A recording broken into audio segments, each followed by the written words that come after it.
when I was in college, I worked in the summers as an archaeologist.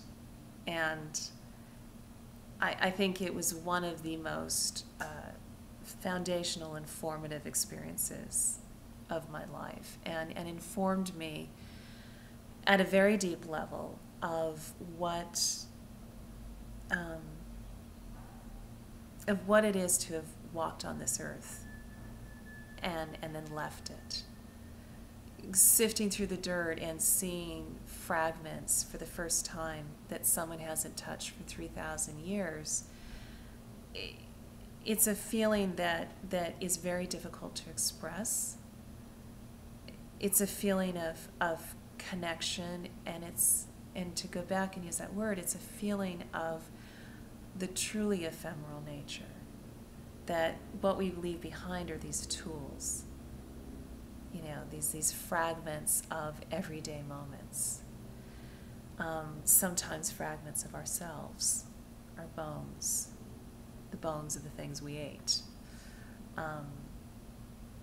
And when I came to EZTV, with that kind of in my consciousness, what I saw was a living, breathing entity, but one that had already had a passing, several passings, an entire chapter that had literally died and was on its way to disappearing from memory. And it was very palpable. Many of the early artists of EZTV and the founder of EZTV were victims of the AIDS epidemic. And here was this early work of a whole community working with a medium which at that time was fairly new and often controversial. The medium itself was controversial, let alone the work.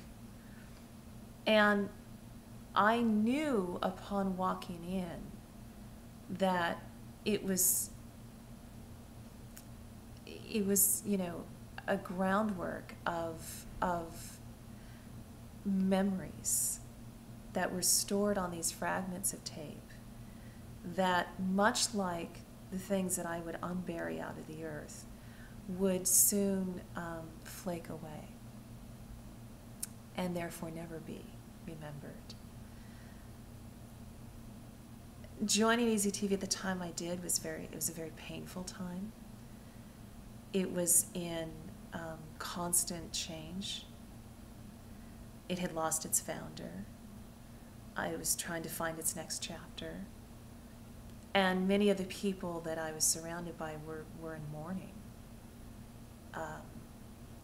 It was like working in a sense in a mausoleum. I think we all would joke about the ghosts, but in one way or another, we all felt we were surrounded by them. And as a young woman, it probably would have been quite natural for me to run away from that. It's not really like you want to start off a young actress's career, which is where I thought I was heading, surrounded by this very sad feeling. But I think in the midst of it all was the realization that it was also the future.